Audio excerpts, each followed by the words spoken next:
Good afternoon, everyone. Thanks for joining. My name is Fabrizio Guillen, and today I'm quite excited to show you all the amazing features of Fronius Solar.SOS. This is a great tool that will help you speeding up all your service processes. So yeah, let's stick to it. So in today's webinar, the goals are for you to become an expert using Solar.SOS, to learn all the powerful features of Fronius Solar.SOS, to understand how this tool can help you saving time, and of course, to be able to promote this tool amongst your team. But what's Solar.SOS? Solar.SOS is a self-service 24/7 support tool that it's designed for solar technicians and pretty much everyone working in the solar industry. This platform is available as app version and also web version.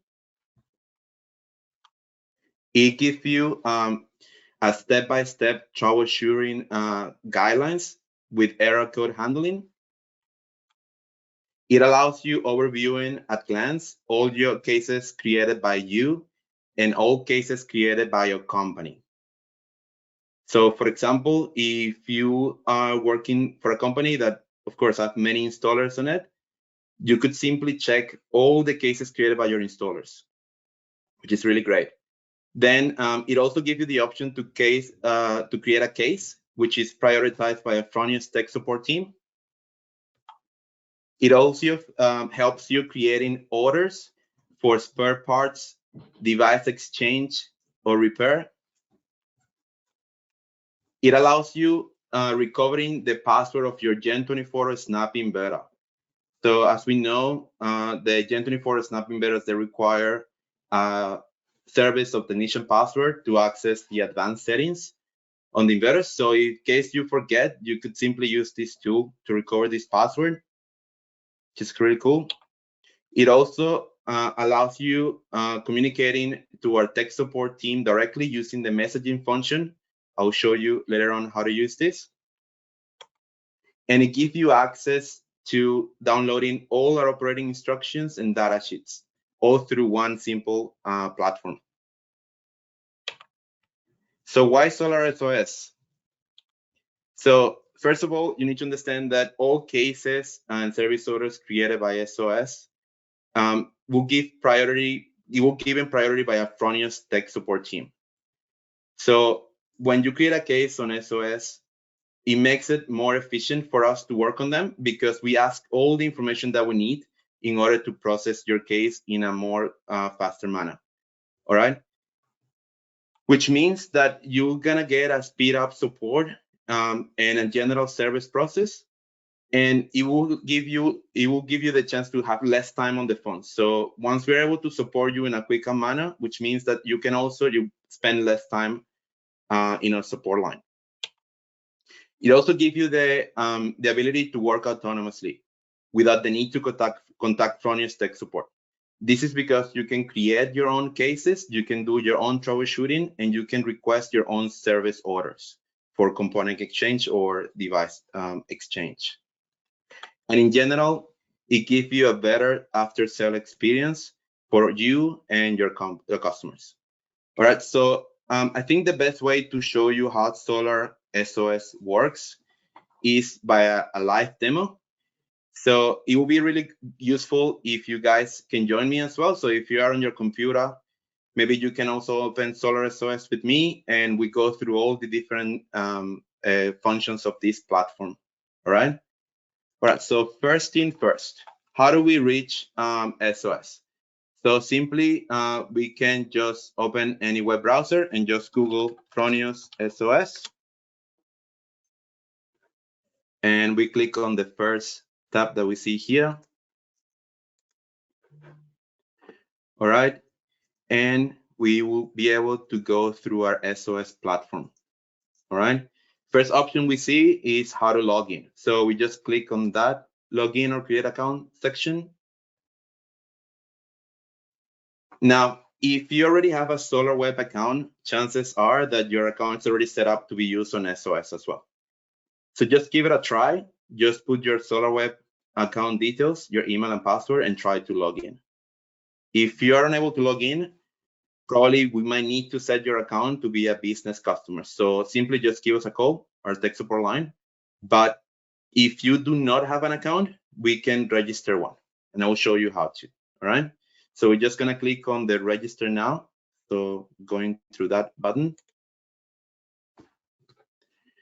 All right. First thing, it would ask you to enter your email and a password. So let's go with this example.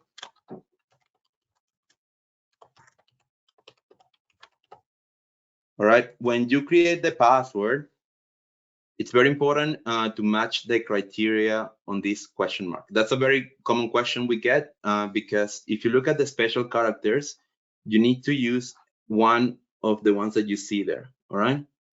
So let's create a password and repeat that. Not a robot. All right. Motorcycles. Cool. I'm not a robot. Now agree, and let's click on register now. All right, so here on this step, you're gonna get an email to your inbox. So if you open your inbox, on the email that you receive, there will be a confirmation link. All you gotta do is just click on that link, which I'm clicking right now on my phone. Perfect. Once you click on the link, it will prompt you again to the registration process, okay? So it will prompt you to log in into Solar.SOS. So if we go back to SOS,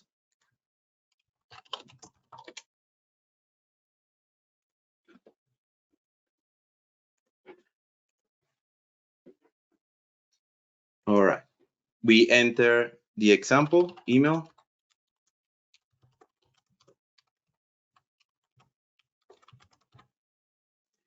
And then we log in.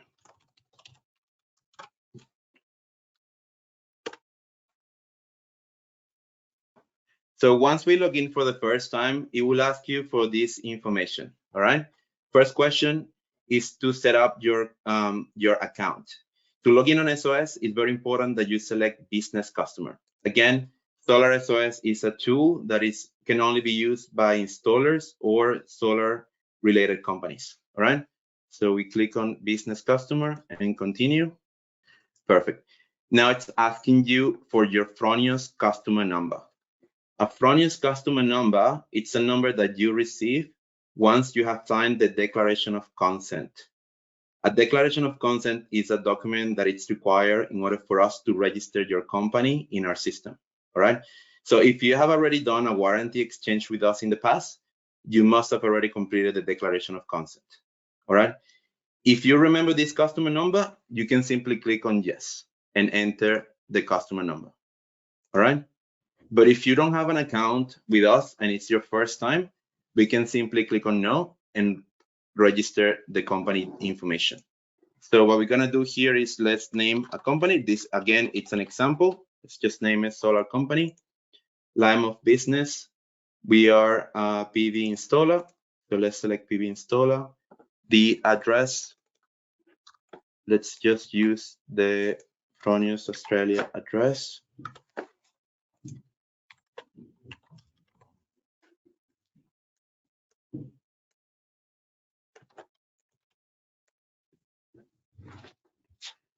All right, so Australia, great.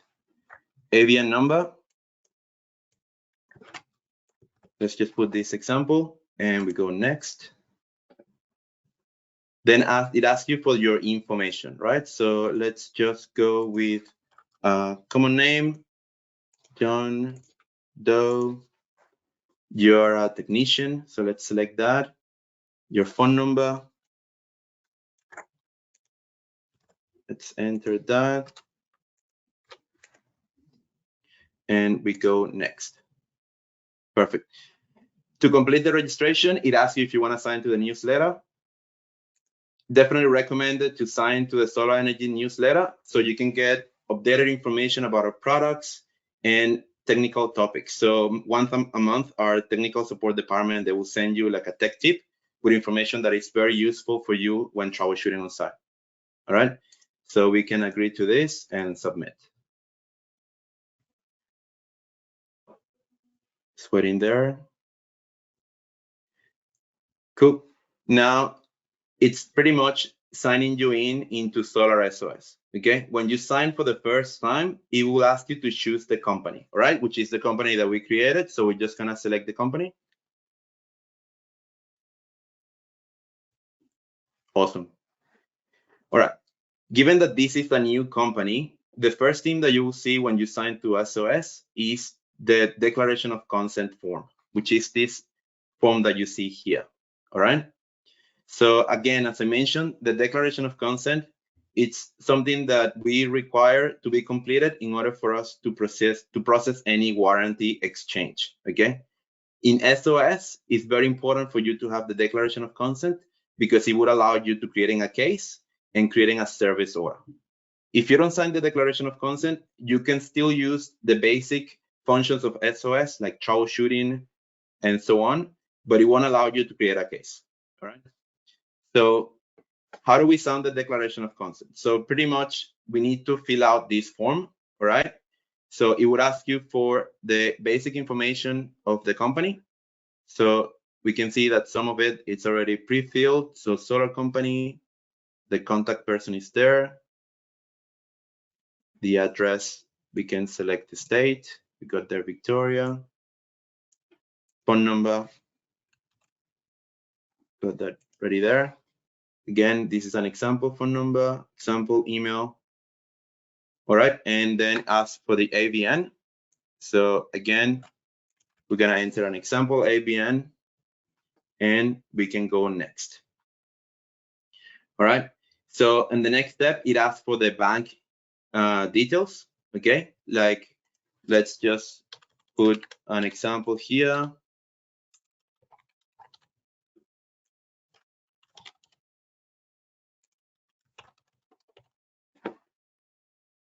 All right. Now here you will find as an attachment. So by clicking on this button, it will download a PDF with all the service guidelines and service processes. All right. So it's very important for you to understand and to go through this document because it will explain you in details all the way in which we manage a service a claim in Fronius Australia. All right. So once you have already signed this, simply click on Declaration of Consent and it will be processed. All right. So once you do this, our service team in Fronius Australia will receive an automated email with all this information and we'll simply process it. All right.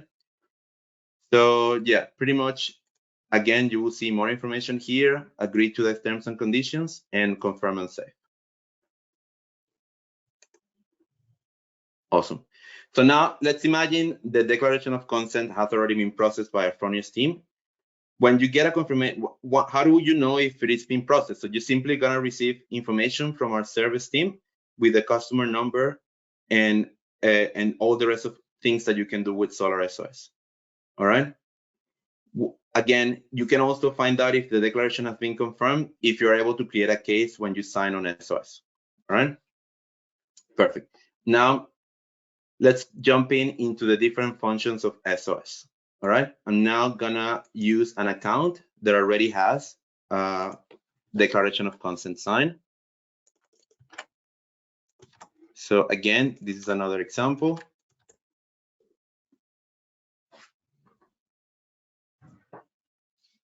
Perfect. So we're gonna go now through all the different functions of Solar.SOS. Okay. Again, if you have any questions, just put it on the question tab and we'll go through them at the end. All right. If you have your computer with you and you're ready on this step, please follow with me. And so you can learn more in hands-on on how to use the platform. Perfect. So we're gonna go through first the troubleshooting section. Troubleshooting, I think it's the most important function of the tool because it allows you to have at hand information on the different steps on which will help you resolving a problem on site. all right? The troubleshooting section, it will work if you have an error code, all right? So it helps you troubleshooting all the different error codes that the inverter can have, all right? So as an example, let's just enter this example serial number here. Once you put the serial number, it's important to press enter so it can load the product group, all right? And then let's just use this error code 401. Again, in order to use the troubleshooting function, you need to have an error code, okay? Perfect. Then let's click on search. Now, when I click on search, it gives me at hand what's the information about the error code. So it's telling me that it's a power stack communication error. The power stack is one of the main boards on the inverter, all right? So the first cause, it could be a communication error. And the first solution that it prompts you is to restart the inverter. We all know that restarting is pretty much the basic solution for most errors. So that's the first thing we gotta do. So it asks you to restart, which means AC and DC disconnect and reconnect, okay? If that hasn't solved the problem, we just simply go to the next step, all right? On the next step, it's telling you that the cause of the problem could be due to a low insulation resistance, which means an earth fault on the DC side. So as the part of the solution, it's asking you to do an isolation test using your mega meter, all right? So it's very important here, if you're an installer on site, you're troubleshooting this error, it's important to follow these steps so you can understand what could be the problem and it give you already a possible solution to resolve the issue, all right? So let's say we have done the isolation test and they're all clear, we don't have an error fault, then just continue. Then it asks you to check the communication cable between the AC board and the field board, okay? So it's asking you to check the ribbon cable between these two boards. If you don't know or not familiar with the name of these boards, we can simply download the service manuals that explains you all the different boards that our inverters have, okay? But again, if this is information for the installer on site, which is definitely useful, right? So what you do in this case is just remove safely, turn off the inverter, disconnect the front cover, and just check the cable connection between the filter board and the AC board, okay? If this doesn't solve all the problems, you can see that's still giving you many opportunities to continue, right? Now it's asking you to check the reservoir board to make sure it's plugged in correctly. Again, the reservoir board is another board internally on the inverter, which you can find more information about this on our service manual. I will also show you how to download this service or how to download these manuals through SOS, all right? Then if you go next, again, it will ask you to replace ports and so forth. All right. Now, if these solutions, again, it's in case that you won't be able to fix the problem on site with the instructions before. Now it's advising you to proceed replacing the inverter, okay? So this is how the troubleshooting function works. You enter a serial number, an error code, and just go step by step following the instructions, all right? Now, if the solution didn't work for you, all we gotta do is proceeding contacting tech support to create a case or pretty much requesting an exchange for a component or for the whole inverter, all right? And that's what we're gonna do next. So how do we contact tech support? We contact tech support by creating a case. Again, cases created on Solar.SOS are prioritized by Fronius tech support, all right? So you will see that when you create a case, you're already given us all detailed information on the case, which help us working more efficiently, which means we'll give you a quicker response, all right? So there's two ways and you can create a case. You can simply click on the contact support section, or you can go to cases, all right? Once we go to cases, you will see, we'll ask you that, has this resolved your problem, okay? So if it is resolved, of course, it will be great if you click solve. It gives you more information to make the tool more smarter, all right? But if it hasn't, just click on not solve. Once you are on cases, it gives you an overview of all different cases that you have created under my cases and all your company cases. So if you're a person working in a solar company, you're working in the office, and you have many subcontractors on site or many installers that go on site, you could simply see all cases created by all your installers by clicking on company. All right. So that's a really cool feature to have. But if you are the one that created the case yourself, you can simply go to My Cases, and here you will visualize all the cases that you have created. Now, again, if you're gonna create a case, we just click on Create Case here at the bottom. Let's do that. Awesome. So once we create a case, we'll see this very simple form, all right? And I will explain what all this information means. So the first one, it's asking you to enter a reference. So the reference is pretty much any information that makes you identify the case easily, all right? It could be your customer's name, it could be their address, anything that makes it easier for you to identify the case.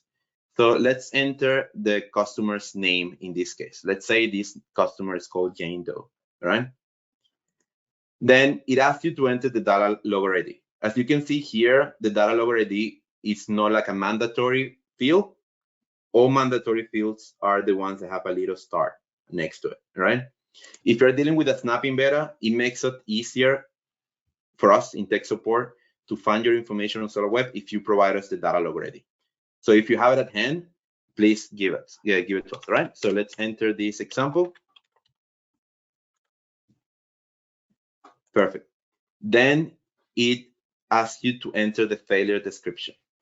So this is the field on which you're gonna tell us what happened on the case and what did you do on site to troubleshoot the case. You can also provide any information here, or even simply if you wanna ask us a question, you can pop it up there. So just use this field as you want to.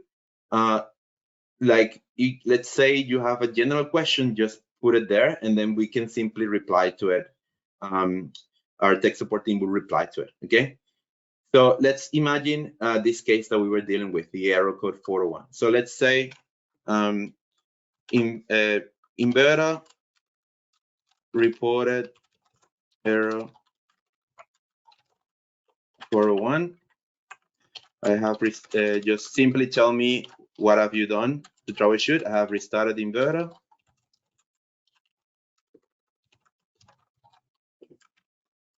The isolation resistance test values were 200 megohms for each DC input to earth. Let's say you mentioned there was no damage or water ingress, and then you ask support from tech support. Yeah, please adopt. Easy. Just provide as much information there as you like. So of course, the more detailed information you gave us, the easier for us in tech support to understand what's the issue and give you the quicker response, okay? Let's say you found burn damage. So you mentioned there, let's say there was burn damage, I don't know, in the connections.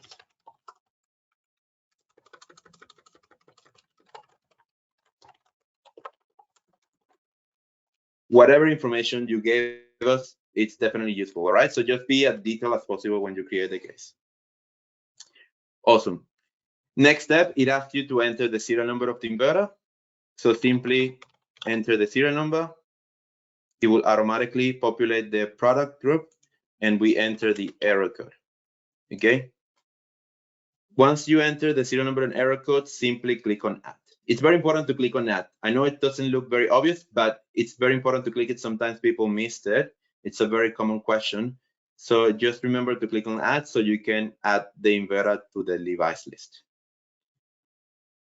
If you keep scrolling down, you will see the option to attach files. So if you want to send any photos, like let's say photos of the measurements that you got on site, any photos of the installation, that's definitely anything that can make the case easy to understand, just go for it. Please make sure that you update up to maximum 5 files and up to 25 megabytes, and you can only use this format of files, all right? Once you put the information on, you can simply click on Submit. And the case has been created. It's as simple as that. What else we can do? Let's create other cases. Yeah, let's play with it. Let's imagine we're creating this case. All right. Imagine now that you don't have an error code. Simply, right? We do have those cases. Let's say it's a faulty Fronius meter, right? Which you don't have an error code for it. So let's go for it. So faulty Fronius. Let's say photos attached. Easy. All right. It's very important for you to know when you create a case for a smart meter, is for you to provide us the serial number of the inverter that is attached to the smart meter, because we can only process a service order on the inverter itself. All right. So if this is the case, simply enter the serial number again of the inverter. All right. However, in this scenario, you don't have an error code. If you don't have an error code, you can just simply enter the word null. All right, and then just click on add. You will see this pop-up message telling you that null doesn't exist, but it's just simply a warning message. Okay, you just ignore it and click on add, and then you can submit the case. All right. Again, if you want to attach photos, just click on add files and attach them and submit.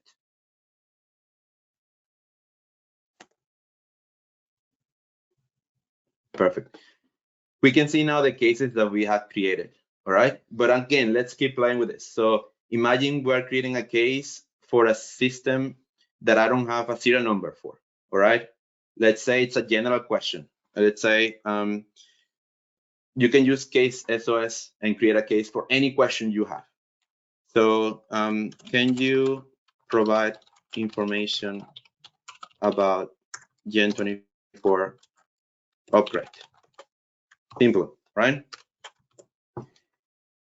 I don't have a serial number. You don't need to enter a serial number. Again, you need to only select the things that have the star on it, right? However, given that you're talking about a Gen 24, we can select the product.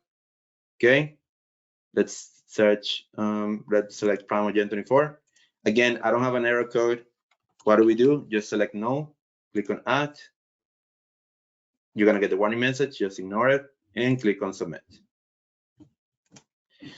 So you can use the case creation on SOS to communicate any information to Fronius tech support. And again, these cases are being prioritized by us. So we recommend you creating a case instead of emailing us, for example, all right? Because we are looking SOS cases as our priority, all right? Awesome. Now, what's the next thing we can do with a case? We can create a service order, okay? A service order is created when you're required to replace an inverter or replace a component, okay? So let's open up this previous case in which we reported the error 401, okay? So we open the case and we simply click on delivery,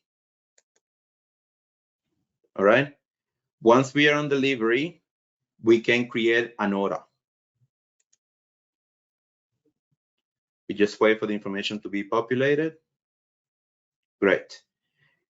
Once you're on this section, you will see 3 tabs on the top. We got component exchange, device repair, and device exchange. So the component exchange is used when you want to request a component itself, right? It's not a faulty inverter, it's not a replacement inverter, it's a replacement component within the inverter or external to the inverter, all right? Like we gave the example of a smart meter. So you will create a case for an inverter because you need to enter the serial number of the inverter.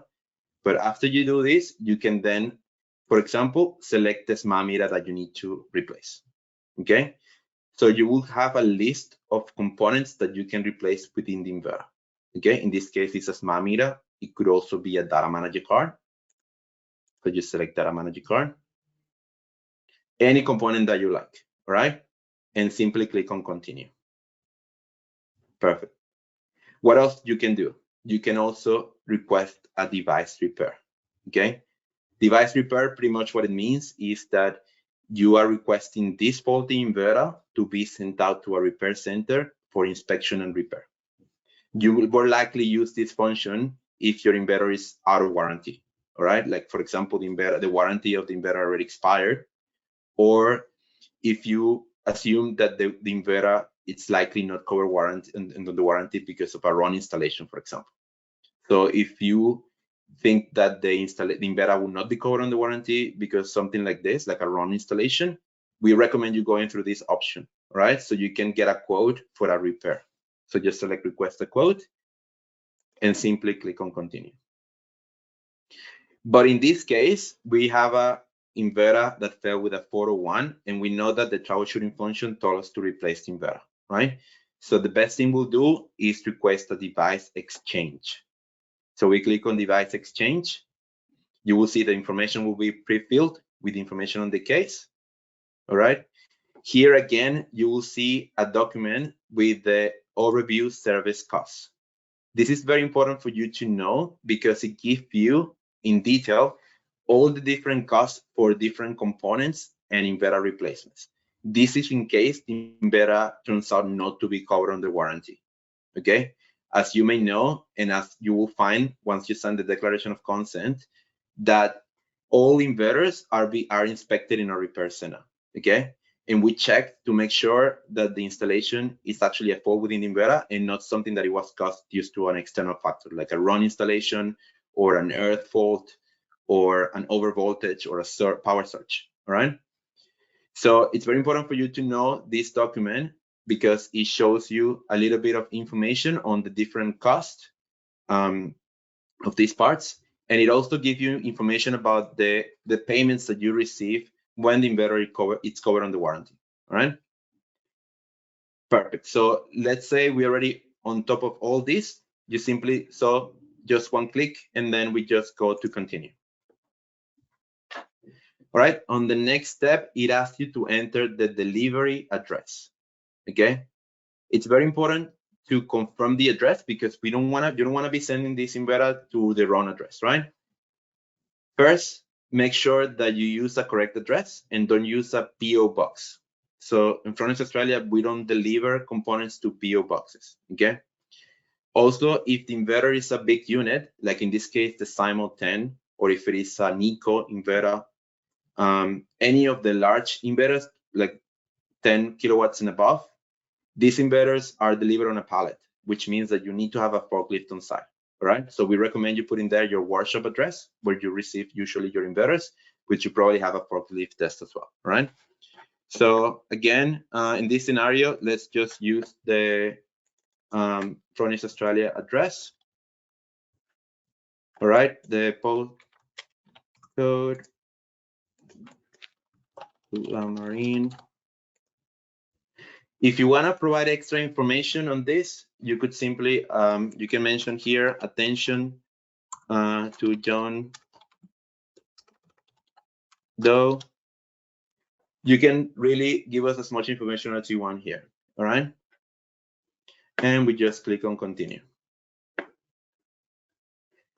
Next, it gives you an overview or a summary of your service request, okay? Again, you will see the reference, which means the details that you enter there. In this case, what's the customer's information. You will see the delivery address, the error code, the information you gave us on the troubleshooting. And in order to process the service order, you need to agree to our service overview and terms and conditions. So once you accept this, you're ready to submit the order. Pretty much clicking on send order. All right? It's as simple as that, okay?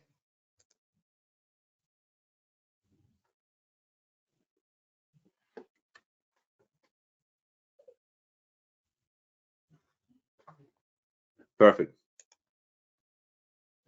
So that's how you create a service order.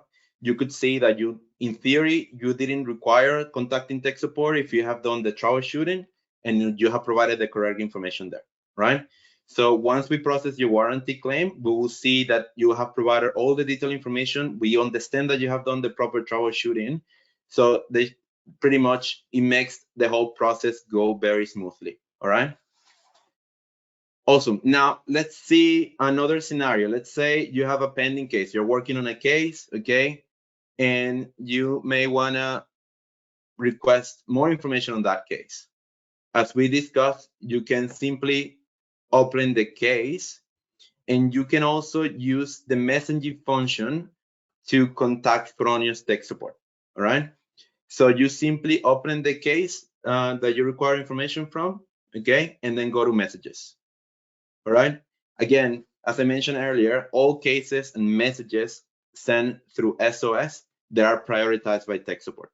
All right. So if you want to contact us, it's best for you to use this messaging function rather than sending us an email. All right. Because these messages are being looked after in a quicker manner. All right. So let's say here you want to give us a different questions like, hey, tech support,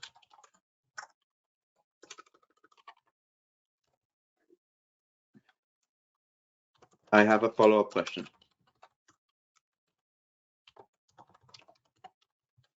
You can simply use this as you please, yeah? So as a messaging function, you can contact us directly and then just hit send. Pretty much telling you now that you gotta wait for 30 seconds before you send another message, and then you can see your messaging function coming up here. Once you get a response from tech support, it will pop up as you can see this one. All right, you will see the response on our Fronius tech support team coming up here. You will also get an email, so that response gets sent out to you as an email as well. It will be sent out to the email that you use to log in on SOS. So it's very important that you understand which email you use to log in on SOS. All right, because that's the email on which the response will go to. But if you don't have access to that email, you can always come to the messaging function here and you will see the response from tech support on this section. Right? Awesome. So that's about cases and service orders. Now, what else we can do with SOS? On SOS, we can find information about the inverter. We can find warranty information. All right. So let's say that you want to know what's the warranty status on your inverter. So you simply enter the serial number and you can easily find out the warranty status of your unit, okay? So here it gives you the information of the serial number, which means tells you it's a SIMO 12.5, all right? And it gives you the warranty details, okay? Here it's telling me that the warranty plus, which is the full warranty, it's already expired because it's finished by 2017. But it's telling me that I'm still have the Fronius warranty for cost of materials until 2025. So this means that this inverter is still covered under the parts only warranty. All right. So if you're gonna process on a device exchange for this inverter, then there will be charges applied for the freight, for example. Okay, because it's only covering the product. Okay, and we wouldn't pay you for the service lump sum on this case. All right. But if the full warranty was there, still available, the Fronius warranty plus, then that will cover the part, the delivery charges, and it also will cover the service lump sum that it's paid to the installer for replacing the inverter or the component. Right? So simply as that. Great. What else we can do with SOS? We can find manuals. Okay. So here we can find information for any of our Fronius products. Like let's do a search again with the SIMO. So if I do a search on SIMO, I can simply find the manuals, installation instructions, data sheets in different languages, and so forth. All right. So it's a pretty advanced tool. Of course, you can also find this information on a Fronius website, but you can easily use this as tool as all-in-one. Great. Another important feature of SOS is using the recovery key. All right. So as I mentioned earlier in the presentation, this function is very useful in order for you to recover the service password or technician password in your Fronius Snap Inverter or Fronius Gen 24 Toro. All right. So these passwords are required for you to access the advanced settings on the web interface of both inverters. Okay. So if you happen to forget this password, you can use this function to do the recovery. All right. This means that you don't actually have to contact tech support anymore to recover your password. Okay. Here you will see a little bit of information on how to use this function. Okay. And one of the most important things here is that in order for this function to work, you need to have permission as a supervisor on the Solar Web system where the system is set to, all right? So for example, let's say I'm gonna create a recovery password for Invera A. So I need to make sure that for Invera A, I have supervisor permission on SolarWeb, okay? If you don't have supervisor permission, you can ask the owner of the system, which is usually the customer, to give you supervisor access on SolarWeb, all right? If you wanna learn a little bit about this, there's a very cool video on YouTube, in our YouTube channel, that give you about permission management on SolarWeb, okay? You can just Google their permission management SolarWeb.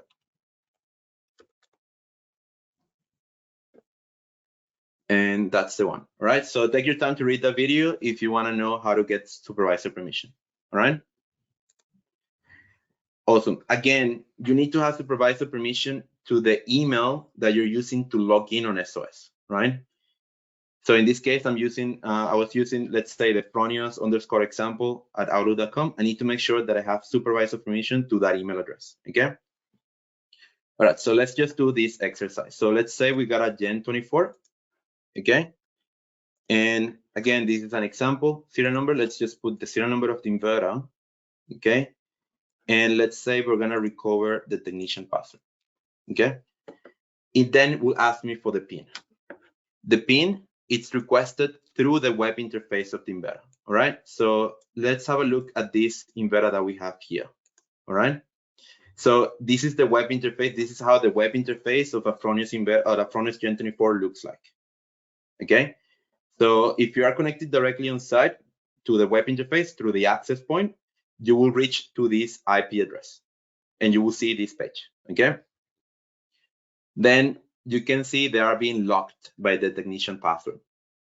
If you click on any of these options with the lock, I can simply try to log in using technician. And in order for restart the recovery password section, I need to click on forgot password, all right? Once I click on forgot password, it will give me the PIN, all right? This is the PIN number that I need on Solar.SOS. So let's put the PIN number here and click on generate recovery key. Perfect. Now it's giving me the recovery key. Of course, it's a very long recovery key. I don't recommend you at all to type this in. You're gonna make a mistake for sure. So it's best to copy the key, right? Just click on this button to copy the key. Then we go back to our web interface. Imagine you're doing this on your phone or on your laptop on site, okay? We enter the recovery key, just paste that, and then we simply create our new password.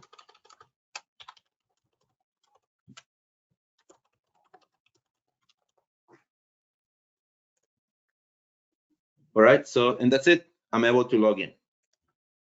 Easy.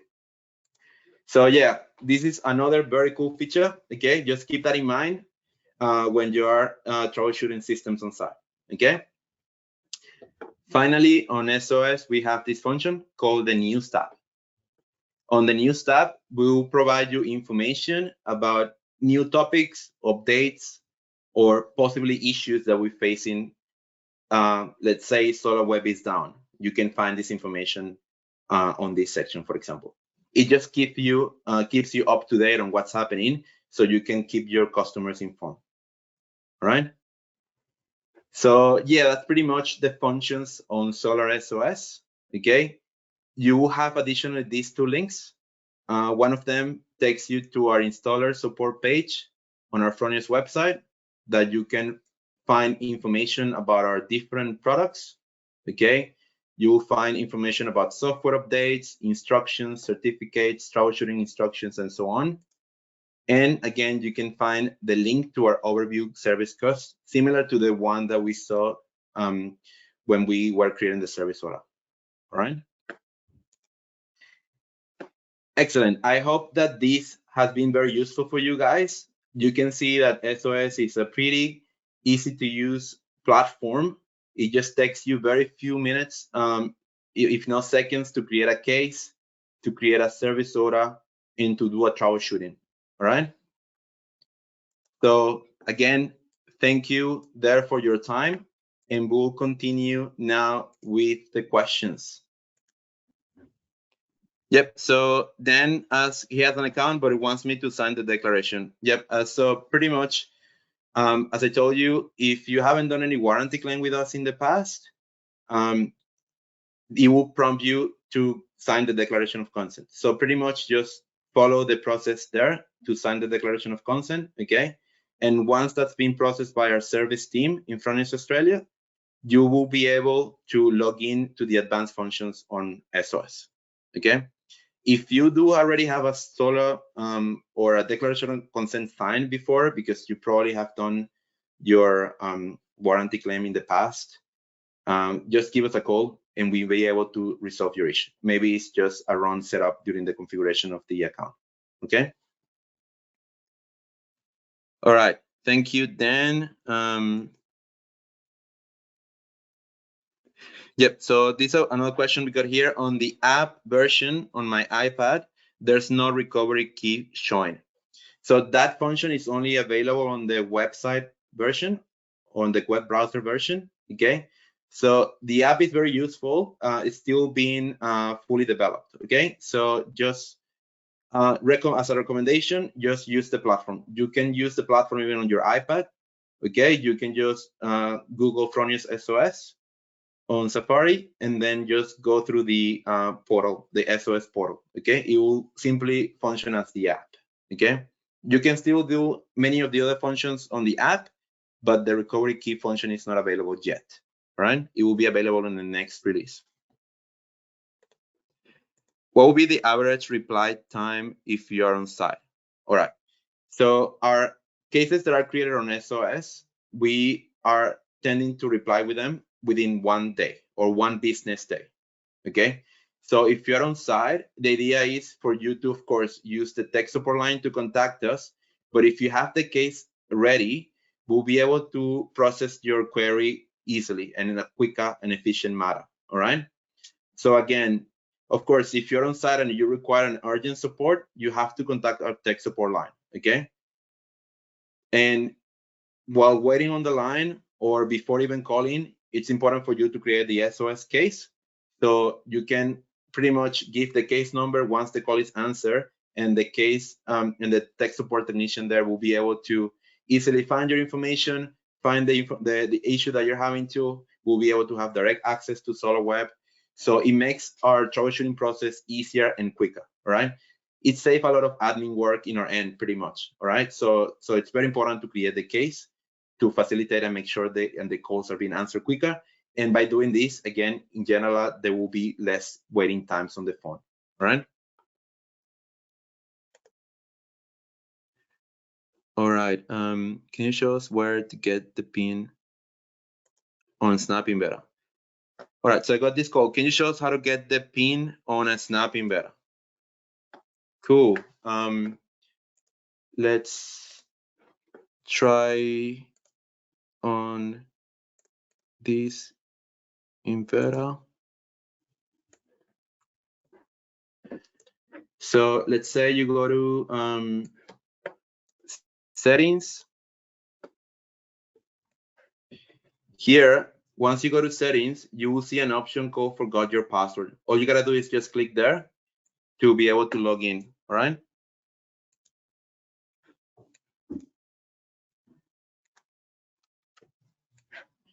Once you click on forgot your password, you will just select service and generate the challenge key. And then you'll get the PIN number that you will use on SOS, right? Thank you, Mark. Again, we do have many videos on how to do this, okay? So you can just Google recover key Solar.SOS.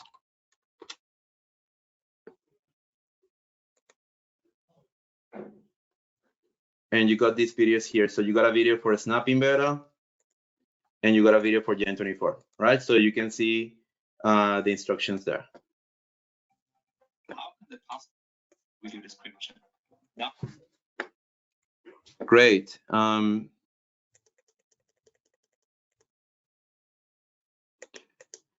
Dylan asks, but this is not possible when we access the Gen 24 via Wi-Fi and connect the internet via Wi-Fi. So pretty much what you do is, because you are connected to the access point of the inverter, you won't have internet available, right? When you're connected to the access point, you're pretty much connected to the by internet.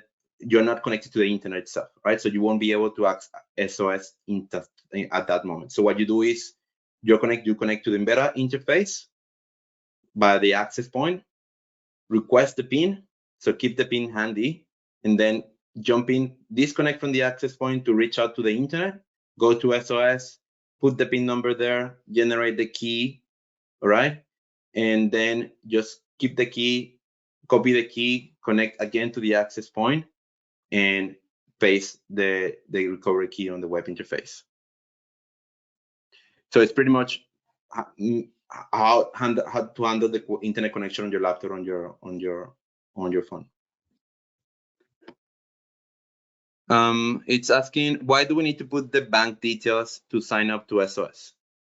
So again, this is important information for you as a company, right? So the bank details, when you sign the declaration of consent, are important for us to be able to process payments, okay?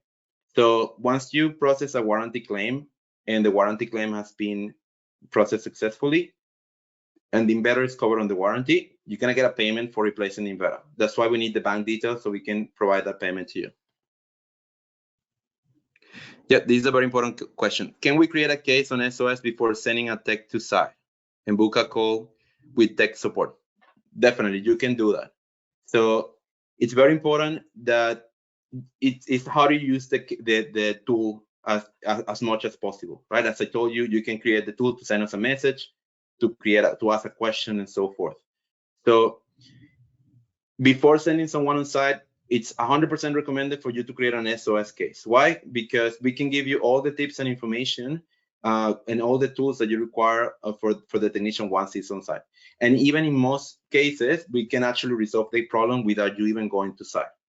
So before going on site, we definitely recommend you creating an SOS case, okay? And if you're required to book a call, you can simply put the message there and we can handle that, definitely, all right? We can create a reminder to give you a call at that specific time, but just use SOS for that, okay? Yep, Amanda asked us, can you create an SOS case without an error code? For an example, excessive fan noise. Definitely, Amanda. So pretty much what you do is, as I showed earlier, you create a case, okay? And because you don't have an error case number, just enter the serial number of the inverter, and you can just simply enter null, okay? Just click on add, and here you can say inverter has excessive noise, and submit, okay? Awesome. All right, so I think we're pretty much reaching out to the time there. I can see a lot of feedback, which is awesome. Thanks for that. We'll implement few features on the next release that will even push SOS further. But yeah, if you do have any other questions or any more questions, please just leave it there on the questions tab, and I will get back to you on that, all right? So again, thank you for your time. I hope this webinar is useful for you and it's useful to your general processes with Fronius. The most benefit of the tool is we wanna improve, we wanna make sure that we work as efficient as possible and to provide you the quickest resolution as possible, right? So use the tool to contact us, use the tool to create cases, use the tool to create service orders, and you will understand that it will make things easier for you when having to contact tech support, all right? So thank you again, and we'll see you soon.